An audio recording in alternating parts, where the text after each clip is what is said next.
Hello friends, this is Sarita. Welcome to R N educational academy.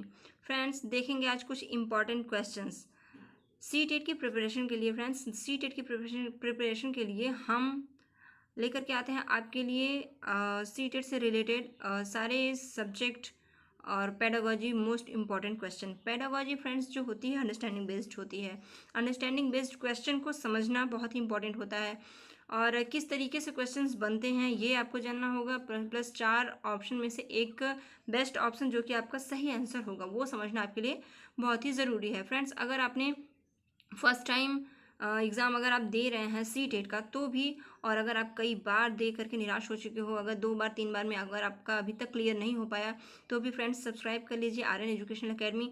हम पूरी तरह से प्रयास करेंगे कि जिससे आपका फर्स्ट अटैम्प्ट में निकल सके।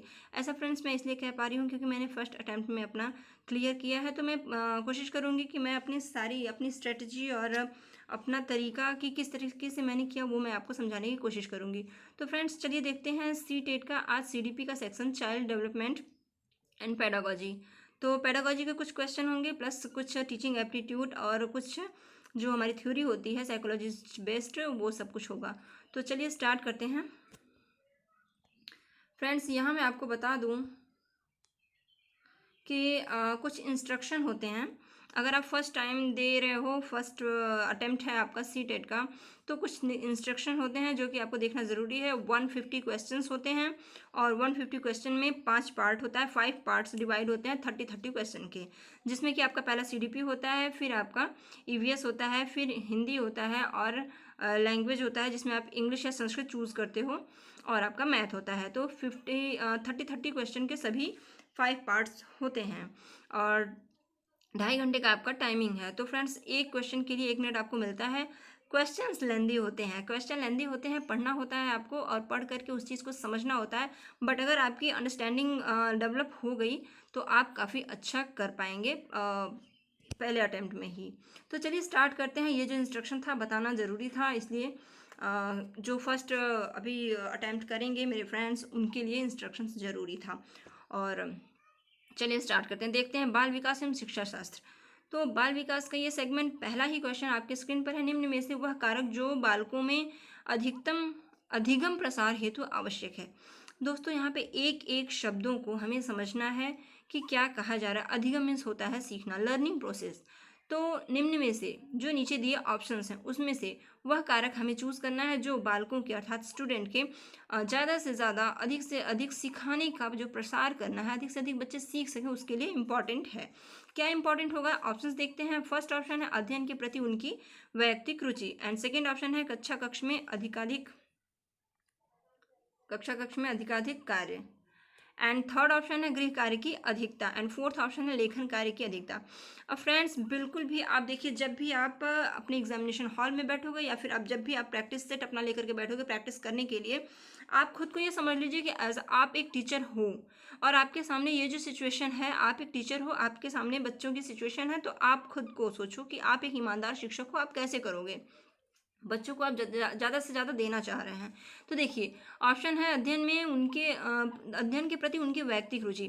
फ्रेंड्स, मोस्ट इंपॉर्टेंट देखिए यही हो जाएगा। फिलहाल हम चारों ऑप्शन पढ़ चुके हैं और आप भी बिल्कुल चारों ऑप्शन पढ़िएगा ज़रूर, देखिएगा उनमें से सबसे बेस्ट आंसर पे आपको जाना है। सबसे बेस्ट आंसर पे हो सकता है कि आपको वहाँ पे 2 आंसर अच्छे लगें, बट उसमें से भी आपको बेस्ट चूज़ करना है। तो देखिए, इंटरेस्ट जहाँ पे होता है वहाँ पे अधिगम होता है। इंटरेस्ट हमारा जिस भी क्षेत्र में है वो चीज़, इंटरेस्ट हमेशा ही पॉजिटिव वे में जाता है।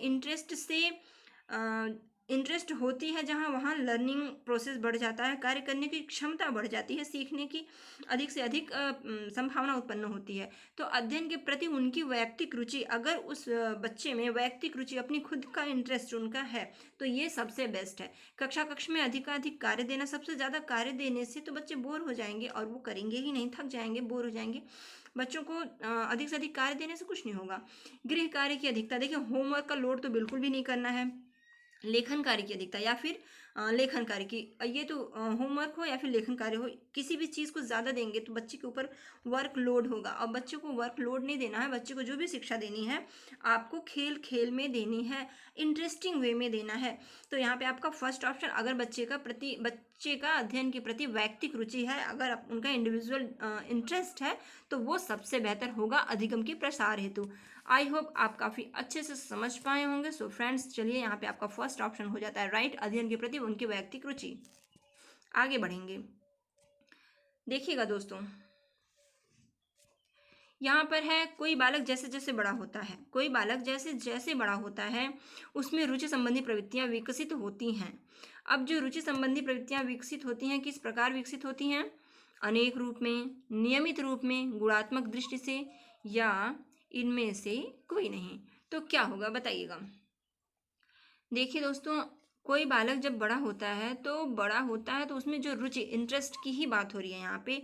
इंटरेस्ट जो विकसित होता है उनका, वो नियमित रूप से विकसित होता है, अनेक रूपों में या गुणात्मक दृष्टि से।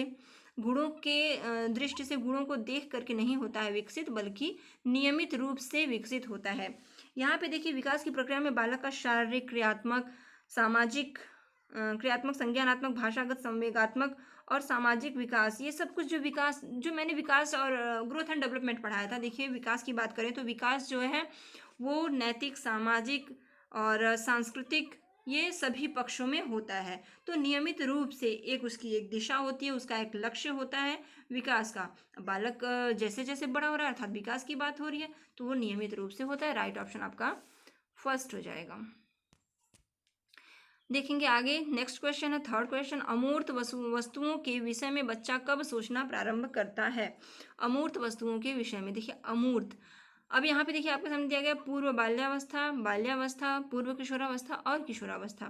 जैसा कि मैं आपको पढ़ा चुकी हूँ, मैंने कहा था कि दोस्तों अगर हम ये टॉपिक कर लेते हैं, उस टॉपिक के बाद अगर हम अपना प्रैक्टिस सेट लेके आए तो आप काफ़ी अच्छे से कर पाओगे, आपका ज़्यादातर सही होगा।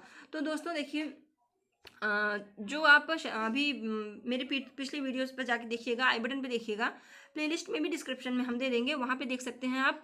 शैशवावस्था, बाल्यावस्था, किशोरावस्था, ये तीनों चीज़ें पढ़ाई जा चुकी हैं, उन्हीं से रिलेटेड देखिए ये क्वेश्चन बने हैं।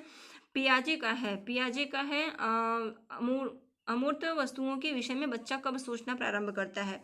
पूर्व बाल्यावस्था में से पहले की जो प्रारंभिक की अवस्था होती है वो पूर्व बाल्यावस्था होती है, और किशोरावस्था और पूर्व किशोरावस्था। तो बात दिया है अमूर्त वस्तुओं की, अमूर्त कल्पनाओं में कब होता है बच्चा? किशोरावस्था में होता है। लेकिन यहीं पे मेरे दोस्तों आप कंफ्यूज हो जाते हैं और आंसर गलत हो जाता है। ध्यान दीजिएगा, क्वेश्चन जो होता है उसमें एक एक शब्द बहुत ही इंपॉर्टेंट होता है। अब यहाँ पे आपका मोस्ट इंपॉर्टेंट क्वेश्चन में आपका वर्ड्स कौन सा है? प्रारंभ।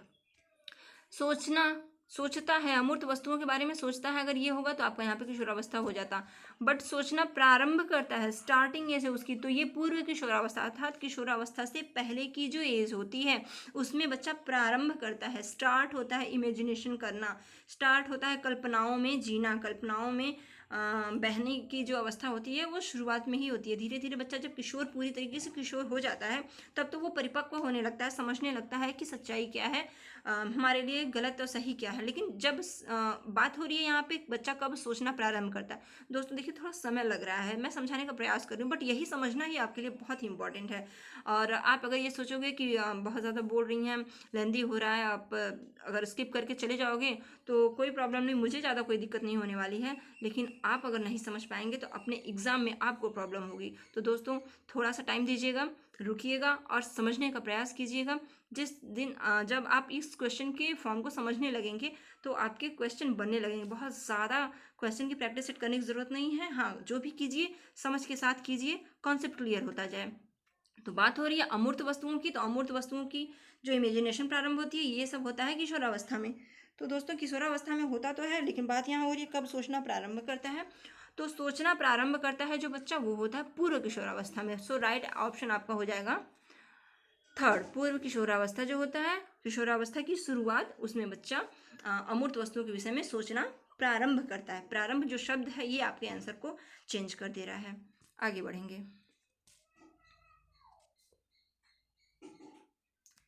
नेक्स्ट क्वेश्चन है फोर्थ, मौलिकता का गुण निम्न में से किन बालकों में पाया जाता है। मौलिकता के गुण की बात हो रही है, किन बालकों में होता है। वे बालक जो धनी परिवार से संबंध रखते हैं, वे बालक जो निर्धन परिवार से संबंध रखते हैं, वे बालक जो सृजनशीलता का गुण रखते हैं, या वे बालक जो प्रतिभाशाली होते हैं। तो दोस्तों मौलिकता का गुण बात हो रहा है। अगर आप पढ़ चुके हैं तो आप जानते हैं सृजनशील बालक के बारे में। सृजनशील बालक कैसा होता है, तो वे बालक जो सृजनशीलता का गुण रखते हैं, वे बालक मौलिकता का गुण भी रखते हैं। मौलिकता के गुण में निम्न में से कौन से बालक में, सृजनशील बालों में। सृजनशील बालक जो होता है सृजन करता है, चिंतन करता है, और जब चिंतन करता है तो वो उनसे रिलेटेड क्वेश्चंस को करता है, पूछता है, बातें करता है उस पर, और जानने की कोशिश करता है, जिज्ञासु होता है। तो मौलिकता का गुण जो है पाया जाएगा आपका सी ऑप्शन सही हो जाएगा। वे बालक जो सृजनशीलता का गुण रखते हैं, जिनके अंदर सृजनशीलता का गुण है, उनके अंदर सृजनशीलता से मौलिकता स्वयं आ जाती है। प्रतिभाशाली बालक जो होते हैं वो फैक्ट एक बेस पर जाते हैं, जो आंसर क्वेश्चन होता है उसका फैक्ट आंसर बताते हैं। बट सृजनशील जो है फैक्ट आंसर के साथ साथ अभिसारी चिंतन की होता है, आउट ऑफ द बॉक्स चिंतन होता है, इससे जुड़ा वो सृजन करते हैं कि इसके और भी क्या संभावनाएं हो सकती हैं। तो ये होता है मौलिकता का गुण, सृजनशील बालकों में पाया जाएगा। न कि धनी परिवार से संबंधित कुछ नहीं है, निर्धन परिवार से भी संबंधित नहीं है, प्रतिभाशाली होते हैं, लेकिन उससे भी बेस्ट ऑप्शन है आपका सृजनशील बालक। तो राइट आंसर हो जाएगा आपका थर्ड। ओके, आगे बढ़ेंगे। नेक्स्ट क्वेश्चन है, जब शिक्षार्थियों की संख्या अधिक हो तो किस प्रकार के प्रश्नों द्वारा उनका मूल्यांकन किया जा सकता है। बात हो रही है यहाँ पे जब शिक्षार्थियों की संख्या अधिक हो। देखिए जब बच्चे ज़्यादा होंगे तब क्या कर सकते हैं हम, अतिलघु उत्तरीय प्रश्न करेंगे, वस्तुनिष्ठ प्रश्न करेंगे, निबंधात्मक प्रश्न करेंगे, या वैकल्पिक प्रश्न करेंगे। तो दोस्तों यहाँ पर देखिए जब शिक्षार्थियों की संख्या अधिक हो, जैसे कि हमारा अपना एग्ज़ाम टेट सी टेट बहुत ही विस्तृत होता है, केंद्रीय होता है, तो पूरे राज्य की होता है, केंद्रीय होता है, तो कितने अधिक स्टूडेंट्स होते हैं। कोई भी कॉम्पिटिटिव एग्जाम होता है, बात हो रही है वही, तो कैसे क्वेश्चंस होने चाहिए, ये तो आप बिल्कुल सही करेंगे। वस्तुनिष्ठ प्रश्न होने चाहिए, ऑब्जेक्टिव क्वेश्चंस होने चाहिए। ऑब्जेक्टिव क्वेश्चंस 4 ऑप्शन में से कोई एक ऑप्शन टिक करना, वहाँ पर निबंध लिखना, या अतिलघु उत्तरीय प्रश्न, या वैकल्पिक प्रश्न। ये टाइम टेकन होते हैं और खर्चीले भी होते हैं। निबंधात्मक प्रश्न टाइम टेकन ज़्यादा होता है। तो यहाँ पे आपके लिए सबसे बेस्ट होगा जब शिक्षार्थियों की संख्या अधिक हो तो आप वस्तुनिष्ठ प्रश्न के थ्रू आप मूल्यांकन उनका किया जा सकता है। सो राइट आंसर हो जाएगा यहाँ पे सेकंड, वस्तुनिष्ठ प्रश्न। ओके फ्रेंड्स, आगे बढ़ेंगे। जहाँ पे समझने की ज़रूरत है दोस्तों वहीं पर हम टाइम वेस्ट करेंगे। वेस्ट तो मैं नहीं कहूँगी, वहीं पर हम टाइम देंगे, क्योंकि समझना मेरे हिसाब से, मेरे पॉइंट ऑफ व्यू से बहुत ही इंपॉर्टेंट है। संज्ञानात्मक विकास को किसने जाननिक ज्ञान मीमांसा के रूप में स्वीकार किया है। संज्ञानात्मक विकास जीन पियाजे का सिद्धांत है। तो आपका अगर आपने पढ़ा है, मेरा पिछला वीडियो देखा है, तो संज्ञानात्मक सिद्धांत के लिए आप जीन पियाजे पे जाएंगे। So friends 6 question right answer third हो जाएगा, जाननिक ज्ञान मीमांसा। ज्ञान मीमांसा से अर्थ ज्ञान से है। संज्ञानात्मक विकास को किसने कहा है, संज्ञानात्मक विकास जीन पियाजे की थ्योरी है, तो उनका कॉन्सेप्ट है, तो उसको जाननिक ज्ञान मीमांसा जीन पियाजे जी ने कहा है। सो राइट ऑप्शन आपका सेकंड हो गया। जानते रहिएगा किसने क्या कहा है। नैतिक विकास का सिद्धांत कोहलर का है, और पुनर्बलन का सिद्धांत स्किनर का है। हॉलैंड का भी कुछ होगा, सॉरी हॉलैंड का भी याद नहीं आ रहा है, लेकिन यहाँ पे आपका राइट ऑप्शन होगा जीन पियाजे। संज्ञानात्मक सिद्धांत जीन पियाजे का है। सामाजिक विकास का सिद्धांत होगा तो वाइगोत्स्की का हो जाएगा, और भाषा विकास का सिद्धांत होगा तो चॉम्स्की का हो जाएगा। इस तरीके से आपका जीन पियाजे संज्ञानात्मक सिद्धांत हो जाएगा। और मनोविश्लेषण सिद्धांत, मनोलैंगिक सिद्धांत इरिक्सन का हो जाएगा। इस तरीके से आपके कई सिद्धांत हैं। चलिए आगे बढ़ेंगे। केंद्रीय माध्यमिक शिक्षा बोर्ड ने विद्यालय आधारित सतत एवं व्यापक मूल्यांकन के दिशा निर्देश दिए हैं। निम्नलिखित में से कौन सा इसका यह एक उद्देश्य नहीं है, कौन सा इसका एक उद्देश्य नहीं है। ध्यान रखिएगा दोस्तों, मैं कई बार बता चुकी हूँ, मैं अपने हर वीडियो में बताती हूँ, क्योंकि ये मोस्ट इंपॉर्टेंट है। मेरे खुद और भी अच्छे मार्क्स हुए होते, बट कुछ मार्क्स तो ध्यान नहीं देने से कि उद्देश्य नहीं है, क्वेश्चन की फॉर्म नेगेटिव है, क्वेश्चन की फॉर्म नेगेटिव है, यहाँ पे ध्यान नहीं जाने से बहुत जल्दीबाजी नहीं करना है, हमें ध्यान से करना। लेकिन हम क्या कर सकते हैं, समय इतना होता है कि उसी समय के अंदर इतने लेंदी क्वेश्चन होते हैं कि उनको करना थोड़ा सा फ्रस्ट्रेशन रहता है, दबाव रहता है, और करना होता है कि नहीं, मुझे अब फर्स्ट अटैम्प्ट था तो होता है थोड़ा, बट आप करते करते सही हो जाएगी। इसलिए मैं कहती हूँ प्रैक्टिस जरूर कीजिएगा। मेरा एक वीडियो है कि मैं कैसे आप क्रैक कर सकते हैं फर्स्ट अटैम्प्ट में, वो जाके देखिएगा दोस्तों। मैंने वहाँ पे बताया कि आपको कैसे कैसे क्या करना है। प्रैक्टिस सेट जरूर करने हैं, और प्रैक्टिस सेट आप कीजिएगा तब जबकि आप हमारे वीडियोज़ देखिए, वीडियोज़ को देख करके खुद करने की कोशिश कीजिए, इसको पॉज करके, उसके बाद एक प्रैक्टिस सेट लगाइए, उस पर हमारे दिए गए तरीके को उस पर अप्लाई कीजिए।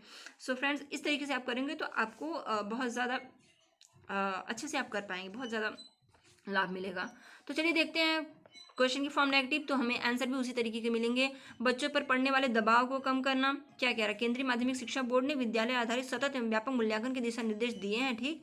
निम्नलिखित में से कौन सा इसका एक उद्देश्य नहीं है। तो बच्चों पर पड़ने वाले दबाव को कम करना, ये जो उद्देश्य है ये तो है, क्योंकि बच्चों पर हमें दबाव नहीं पड़ने देना है।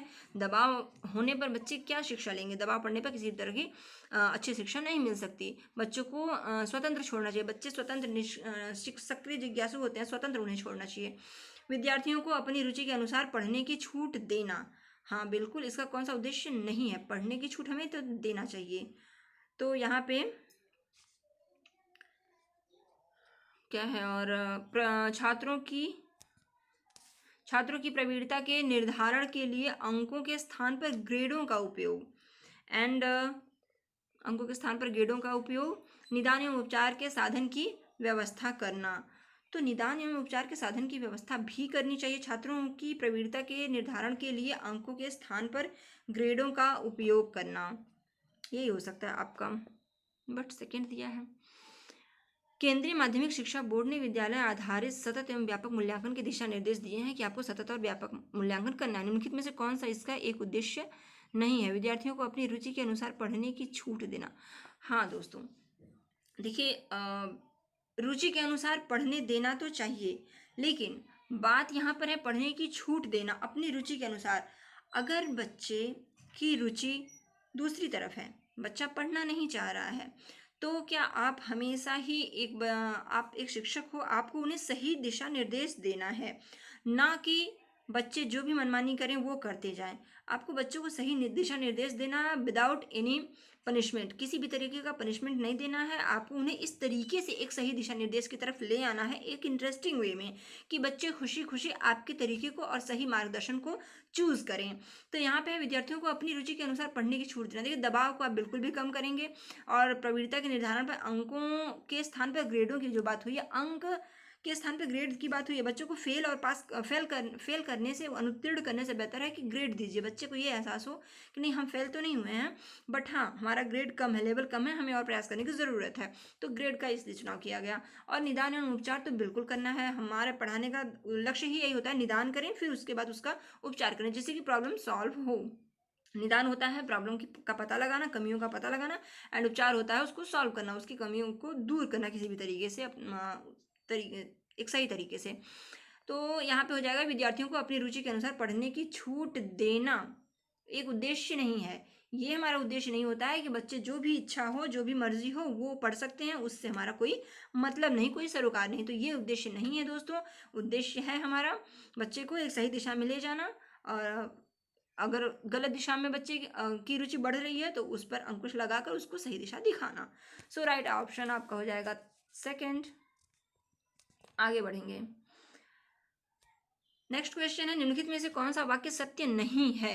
क्वेश्चन की फॉर्म अगेन नेगेटिव नहीं है, सर्कल जरूर कर लीजिएगा फ्रेंड्स। सर्कल करने से माइंड में ये सेट रहता है, नोटिस रहता है दिमाग में कि नहीं क्वेश्चन की फॉर्म ऐसी है, वो दिखता रहता है। तो सभी प्रकार के व्यवहार आवश्यकताओं की संतुष्टि करते हैं। सभी प्रकार के व्यवहार जो है आवश्यकताओं को संतुष्ट करते हैं। या दूसरा, जब प्रेरणा समाप्त हो जाती है तब अनुशासन की समस्या सामने आती है। एंड थर्ड होगा, अनुशासन किसी भी प्रकार की प्रेरणा का नकारात्मक स्वरूप है। एंड फोर्थ, प्रत्येक स्थिति में बालकों को नियमों के पालन करने की अनुभूति आवश्यक है। तो यहाँ पर देखिए पूछ रहा है नहीं है। तो यहाँ पर हम देखिए पहला, सभी प्रकार के व्यवहार आवश्यकता की संतुष्टि करते हैं। हाँ, जब प्रेरणा समाप्त हो जाती है तब अनुशासन की समस्या सामने आती है। प्रेरणा समाप्त हो जाने पर अनुशासन की समस्या सामने आती है।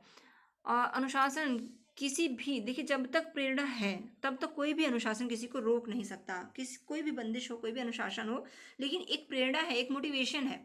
जैसे देखिए हम इसको इस तरीके से कर सकते हैं कि जब कोई आपके अंदर मोटिवेशन है कि नहीं आपको करना ही है, फर्स्ट अटेम्प्ट में आपको सीटेट क्रैक करना है, क्लियर करना है, अच्छे नंबर से करना है, तो उसमें आपको कोई भी बाउंडेशन लगाया जाए कि नहीं तुम्हें बाहर नहीं जाना है या पढ़ना है, अंदर से अगर आप मोटिवेट हो तो वो प्रेरणाएं जो है, वो जो अनुशासन है वो मैटर नहीं करती, समस्या सामने आती है, अनुशासन की समस्या उतना महत्वपूर्ण नहीं होती है। लेकिन अनुशासन किसी भी प्रकार की प्रेरणा का नकारात्मक स्वरूप है। अनुशासन जो है, आठवां का हो जाएगा आपका थर्ड। अनुशासन जो है किसी भी प्रकार की प्रेरणा का, अब प्रेरणा जगाने के लिए अनुशासन की जाए, ये तो नकारात्मक स्वरूप है। तो वाक्य सत्य नहीं है, क्वेश्चन बोल रहा है नहीं, अनुशासन से प्रेरणा खत्म नहीं होती, प्रेरणा जो है वो अंदर से पनपती है, और प्रेरणा को अगर अनुशासन की बंदिश लगाई जाए तो क्या ये नकारात्मक स्वरूप में जाएगा? क्वेश्चन की फॉर्म नेगेटिव की नहीं है, अर्थात ये जो है ये अनुशासन किसी भी प्रकार की प्रेरणा का नकारात्मक स्वरूप नहीं है। यहाँ पे दिया गया है नकारात्मक स्वरूप है, लेकिन क्वेश्चन की फॉर्म नेगेटिव है, तो हम ढूंढेंगे क्या अनुशासन किसी भी प्रकार की प्रेरणा का नकारात्मक स्वरूप नहीं है। अनुशासन से प्रेरणा हमारी समाप्ति नहीं होगी, प्रेरणा अंदर से मोटिवेट होना एक अलग चीज़ है। कैसा भी अनुशासन हो वो नकारात्मक में नहीं ले जाता हमें, अनुशासन हमें सुदृढ़ बनाता है। अनुशासन से हम सही तरीके से जीना, उठना, बैठना, समय पे, नियत समय पे सब कुछ करना सीखते हैं। हाँ, थोड़ी सी कठिनाई स्टार्टिंग में होती है जिसने कभी भी अनुशासन का पालन नहीं किया है। तो आपका राइट ऑप्शन हो जाएगा थर्ड, अनुशासन किसी भी प्रकार की प्रेरणा का नकारात्मक स्वरूप, क्वेश्चन की फॉर्म सत्य नहीं है। ठीक,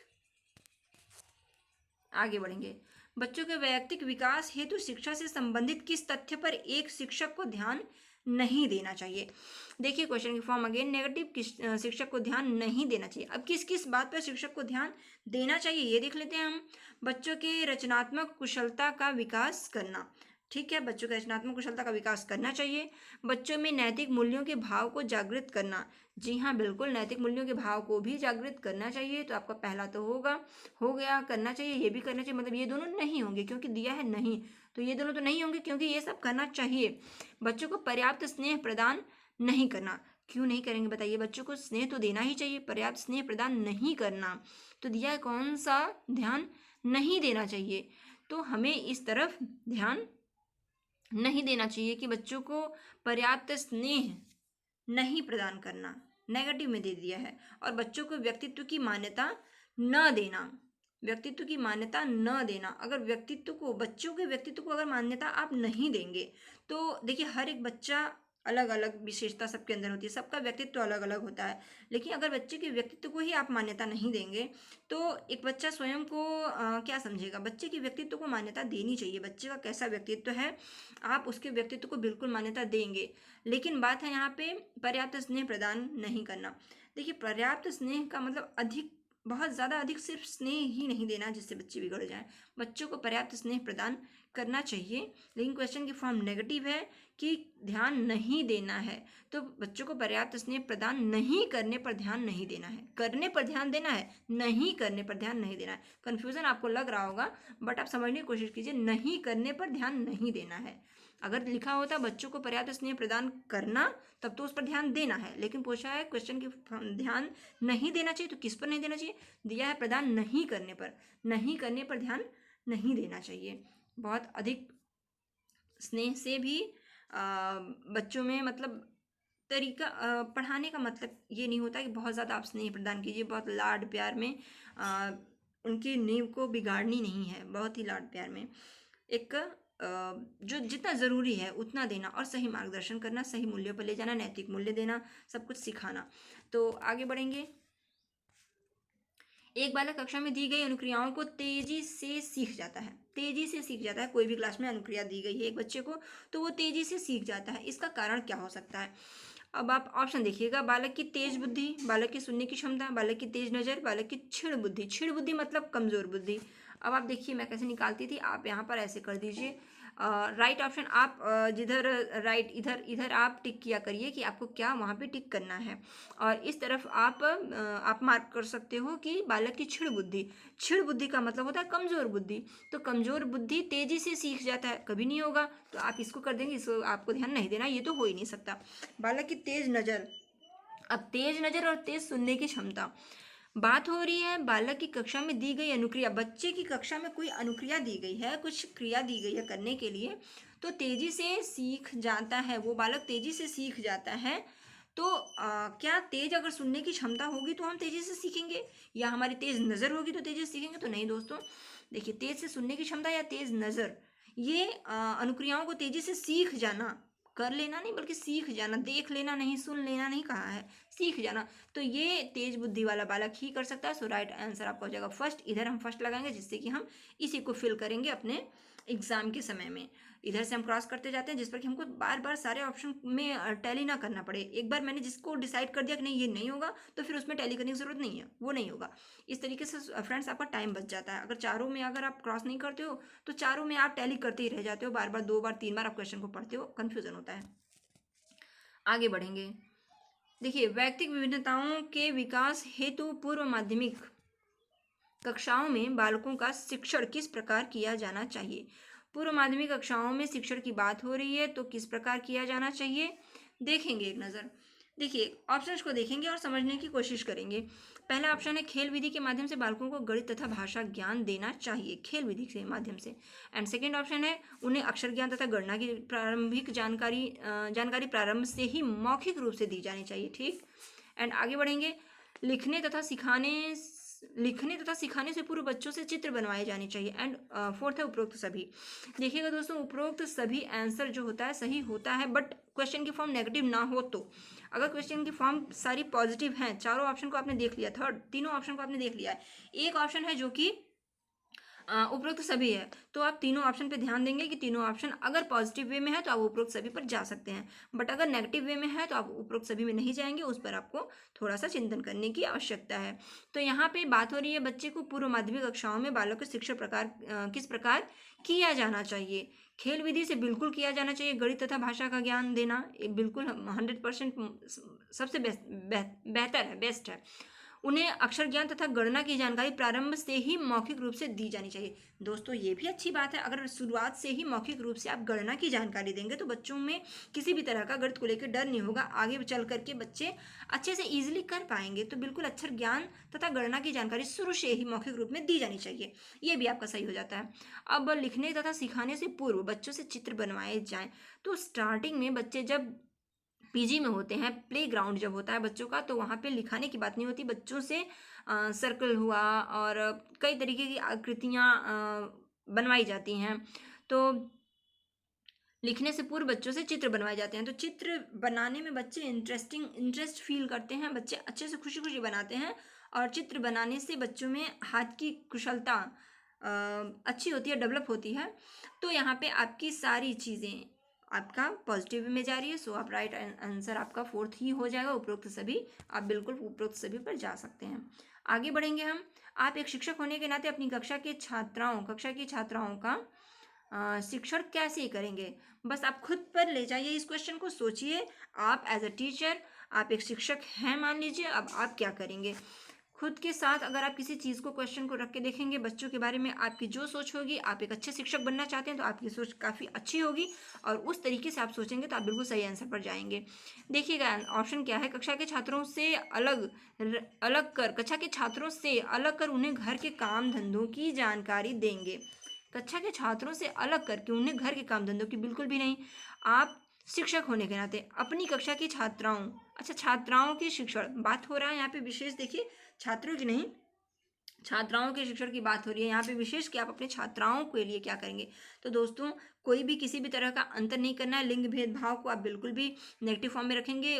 लिंग भेदभाव नहीं किया जाता, छात्र हों या छात्राएं, बच्चे सभी समान हैं।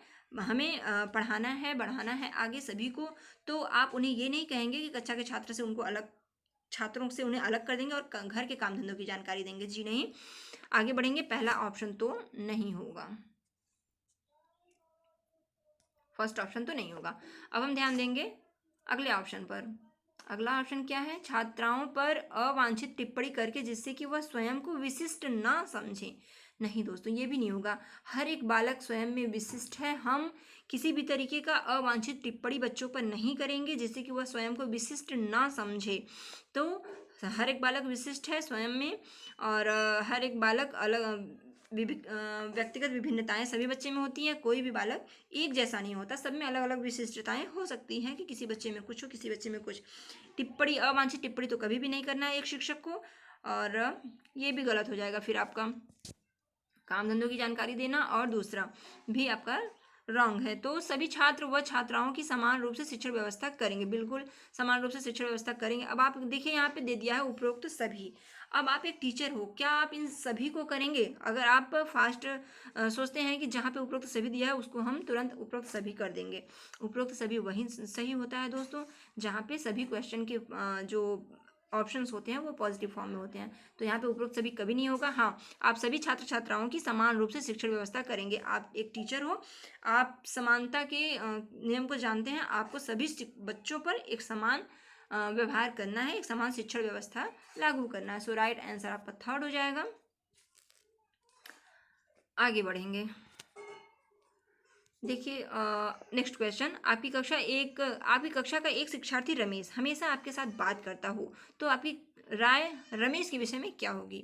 दोस्तों, ये जो क्वेश्चंस हैं आपके टीचिंग एप्टीट्यूड बेस्ड क्वेश्चन हैं। तो आप एक भविष्य के भावी शिक्षक बनने वाले हो, तो आपको उसी तरीके से अपने सोच को विकसित करना होगा। अपनी सोच को आप विकसित कर लेते हैं तो आप सही आंसर पर हमेशा ही जाएंगे, क्योंकि इंसान जिस तरीके से सोचता है, जैसा उसका मानसिक सोचने का तरीका जो होता है, मानसिक स्वरूप जो होता है, वो उसी तरीके की चीज़ों को वो सही समझता है। तो आप अपने मानसिकता को वही ले जाइए कि आपको शिक्षक बनना है, आप अच्छे से अच्छा शिक्षक किस प्रकार बन सकते हैं। और ध्यान रखिएगा, हमेशा समावेशी शिक्षा और बाल केंद्रित शिक्षा को ध्यान में रखते हुए हमें अपने आंसर पे जाना है, रखते हुए हमें आगे कार्य करना है। तो दोस्तों चलिए देखते हैं अपने क्वेश्चन को। कैसा लग रहा है हमारा सेक्शन आपको? मैं समझाने का प्रयास कर रही हूँ। अगर अच्छा लग रहा हो तो अभी लाइक कर दीजिए, नहीं तो आप बाद में हो सकता है भूल जाएं। और सब्सक्राइब कर लीजिए हमारा चैनल और बने रहिए हमारे साथ। चलिए, रमेश कक्षा में सबसे अधिक बोलने वाला छात्र है, मतलब वो सबसे ज़्यादा बोलता है। तो क्या हमारी राय ये बन जाएगी कि वो बहुत ही टॉकेटिव है, बहुत ही बोलने वाला बातूनी बच्चा है? नहीं, रमेश एक काल्पनिक छात्र है। जी हाँ, हो सकता है। आगे देखिएगा, चारों ऑप्शन देखेंगे ज़रूर। रमेश एक चिंतनशील छात्र है और रमेश की पारिवारिक परिस्थितियाँ ठीक नहीं हैं। अब दोस्तों देखिए, फोर्थ को आप तुरंत क्रॉस करेंगे कि फोर्थ तो नहीं होगा। क्यों? क्योंकि रमेश की पारिवारिक स्थितियाँ अगर ठीक नहीं होती तो बच्चा बहुत ज़्यादा बात नहीं करता, बल्कि वो उदास रहता है या शांत रहता है। अगर बच्चा किसी द्वंद्व में है, उसकी मनस्थिति अगर गंभीर है, अगर वो कुछ सोच रहा है, चाहे वो आर्थिक स्थिति की बात हो या फिर उस बच्चे के साथ ही कोई विशेष घटना हुई हो, तो बच्चा उदास होता है, बहुत ही शांत रहता है, वहाँ पे बहुत ज़्यादा बोलने की बात नहीं होती। तो यहाँ पे आप फोर्थ ऑप्शन को तो निकाल देंगे कि ये नहीं होगा। अब रमेश कक्षा में सबसे अधिक बोलने वाला छात्र है, ये भी नहीं होगा। बोलने वाले छात्र जो होते हैं वही सबसे ज़्यादा बोलते हैं, ये हमारी राय नहीं होनी चाहिए। रमेश एक कल्पना, अब देखिए दो ऑप्शन बचा, इसी में से आपको बेस्ट चूज करना है। रमेश एक कल्पनाशील छात्र है और रमेश एक चिंतनशील छात्र है। तो दोस्तों ये दोनों ही आपको आपके पॉजिटिव वे में जाते हैं, लेकिन इसमें से हमें कोई एक ही ऑप्शन पर जाना है, दोनों तो आंसर होंगे नहीं। तो रमेश कल्पनाशील और चिंतनशील, तो कल्पनाशील और चिंतनशील में एक विशेष अंतर है कि कल्पनाशील में सिर्फ कल्पनाओं में रहते हैं हम, लेकिन चिंतनशील उससे भी बेहतर होता है, उससे बेस्ट होता है कि चिंतनशील में एक बच्चा चिंतन करता है, सृजनशील होता है, चिंतन करता है, और चिंतन करने के उपरांत, चिंतन करने के बाद बच्चे को जो कुछ भी मिलता है उससे वो प्रश्न करता है और अधिक बोलता है। जो बात हुई है, देखिए कल्पनाशील बालक अगर अधिक बोलेंगे तो वो डींग मारने जैसा कार्य करेंगे, कि वो कल्पनाओं में चलेंगे कि मैं ऐसा कर सकता था, मैं चांद से तारे तोड़ के ला सकता हूँ, मैं तो पीएम बनूंगा, मैं बहुत बड़ा आदमी बनूंगा, मेरे पास कार होगी, ऐसे ही एक्सेट्रा एक्सेट्रा बहुत कुछ हो सकता है। कल्पनाशील, ये कल्पनाएं होती हैं। बट चिंतनशील, चिंतन जो होता है, एक विवेकशील बालक ही, एक सृजनशील बालक ही चिंतन करता है। और चिंतन करने वाला बालक अगर बहुत ज़्यादा बात करता है तो वो चिंतन करने के साथ साथ अपनी उत्सुकताओं को, अपनी जिज्ञासाओं को वो प्रस्तुत करता है, शिक्षक से पूछता है, बात करता है वो इस तरीके से। तो आपकी ये राय होनी चाहिए कि ये बालक बहुत ही चिंतनशील है अगर वो बहुत ज़्यादा बात करता है। तो बात यहाँ हो रही है, आपकी कक्षा का एक विद्यार्थी रमेश हमेशा आपके साथ बात करता है, तो आप क्या कहेंगे उसके विषय में? क्योंकि वो चिंतनशील है, किसी भी कुछ भी बात करने के लिए दोस्तों विचार करना आवश्यक होता है, विचार करेंगे तभी हम बात कर सकेंगे। तो आई होप आप समझ पाए होंगे इस तरीके से क्वेश्चन को निकालते हैं हम और सही आंसर तक कैसे पहुंचते हैं। तो दोस्तों नेक्स्ट क्वेश्चन है, आपकी कक्षा का एक छात्र राजन पढ़ाई, खेलकूद, सामूहिक कार्यक्रमों आदि में सर्वश्रेष्ठ प्रदर्शन करता है। देखिए, अगर आपका बच्चा है सर्वश्रेष्ठ प्रदर्शन कर रहा है, वो पढ़ाई में भी, खेलकूद में भी, सामूहिक कार्यक्रमों में भी, तो इसका अर्थ है कि वह, इसका अर्थ क्या होगा, इसका अर्थ वह एक वह एक क्या है, ऑप्शंस हैं, छिड़ बुद्धि वाला है, बिल्कुल भी नहीं। अगर वो खेल कूद, पढ़ाई और सभी कार्यक्रमों में प्रदर्शन बेहतर कर रहा है तो ऑप्शन पहला आप क्रॉस कर दीजिए। छिड़ बुद्धि वाला तो वो बालक कभी नहीं होगा, क्योंकि छिड़ बुद्धि अर्थात कमजोर बुद्धि, कमी होना। तर्कशील क्षमता वाला छात्र है, बिल्कुल हो सकता है। बहुआयामी बुद्धि वाला छात्र है, जी हाँ बिल्कुल ये भी हो सकता है। इनमें से कोई नहीं तो होगा ही नहीं, क्योंकि आपको ऐसे ऑप्शंस भी मिल गए हैं जो कि बिल्कुल हो सकते हैं।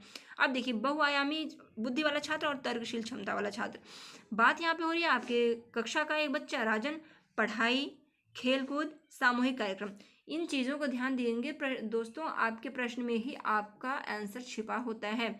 पढ़ाई, खेलकूद और सामूहिक कार्यक्रम, इन सब में वो सर्वश्रेष्ठ है। तो जब सब में वो सर्वश्रेष्ठ है तो वो बच्चा बहुआयामी बुद्धि वाला छात्र है। बहुआयामी का अर्थ हुआ कई चीज़ों में, बहुआयामी का अर्थ हुआ सब चीज़ों में विशेष होना, कई चीज़ों में विशेष होना। कई जैसे पढ़ाई में भी वो बेस्ट है, खेल कूद में भी अच्छा करता है और सामूहिक कार्यक्रमों में भी भाग लेता है। अच्छा, अर्थात बच्चे में बहुआयामी प्रतिभा है, वो कई तरीके की प्रतिभा से संपन्न है। तो आप यहाँ पे जाएंगे, राइट आंसर होगा आपका बहुआयामी बुद्धि वाला छात्र है। So right answer is the third option. Next question पर चलते हैं। प्रगतिशील शिक्षा के अंतर्गत, प्रगतिशील शिक्षा के अंतर्गत बालक में आत्मानुशासन के विकास के लिए किस बात पर जोर दिया जाना चाहिए। एक प्रगतिशील शिक्षा की बात हो रही है। प्रगतिशील शिक्षा के अंतर्गत बालक में आत्मानुशासन, स्वयं से अनुशासन का पालन करना, आत्मानुशासन का विकास करना है कि किसी भी तरह का बाउंडेशन ना लगाया जाए कि आपको ये करना ही है, इतने बजे आपको उठना ही है, इतने बजे आपको पढ़ना है या एक्सरसाइज करना है या एक्सेट्रा कुछ भी। उसके लिए बच्चे में आत्मानुशासन का अर्थ हुआ कि स्वयं से अनुशासित होना। तो स्वयं से बालक अनुशासित हो, इसके लिए आप विकास के किस बात पर जोर देंगे। देखिए, अनुशासन बनाए रखने के लिए सख्त आदेश देने से ज़रूरी नहीं है दोस्तों कि बच्चा मान ही जाए। आदेश देने से बच्चे नहीं मानते हैं। बालकों में उत्तरदायित्व की भावना के विकास पर, बिल्कुल ये सही है, आगे भी देखेंगे। प्रगतिशील शिक्षा के अंतर्गत आत्मानुशासन के विकास पर जोर नहीं दिया जाता है और आत्मानुशासन के लिए विभिन्न दृष्टांतों द्वारा बालकों को समझने पर जोर देना। तो यहाँ पर आपका जो क्वेश्चन है क्या कह रहा है, देखिए यहाँ पे क्वेश्चन है प्रगतिशील शिक्षा के अंतर्गत बालक में आत्मानुशासन के विकास पर जोर देना। देखिए, ये आत्मानुशासन विकास पर जोर देने के लिए आप आदेश देकर नहीं कर सकते। उत्तरदायित्व की जो भावना होती है दोस्तों, उत्तरदायित्व की जो भावना होती है वो अनुशासित करती है।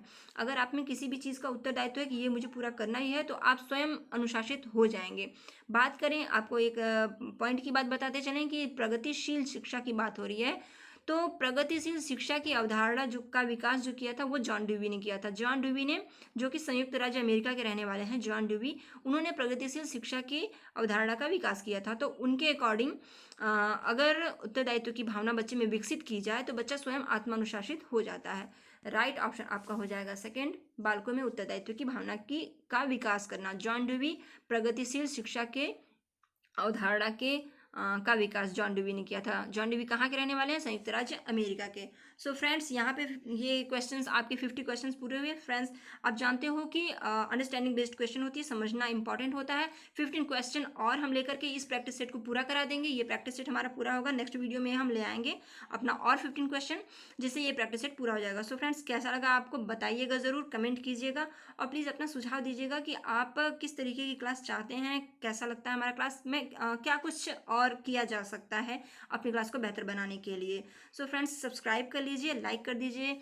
अगर हमारा प्रयास आपको अच्छा लगा हो तो लाइक ज़रूर कर दीजिएगा और सब्सक्राइब कर लीजिए। हमारे साथ बने रहने के लिए अपनी सोच को सीटेट में क्रैक करने के लिए, अपनी डेवलप करने के लिए अपनी क्षमता को किस तरीके से हमें करना है, ये मोस्ट इंपॉर्टेंट है। तो मेरा प्रयास रहता है कि मैं आपको ज़्यादा से ज़्यादा अच्छे से तरीके से समझा सकूँ। सो फ्रेंड्स, आई होप आपको पसंद आया होगा, आपको समझ में आया होगा, आपका अंडरस्टैंडिंग लेवल कुछ ना कुछ तो ज़रूर बूस्टअप हुआ होगा। सो फ्रेंड्स, आज के लिए बस इतना ही। नमस्कार, धन्यवाद।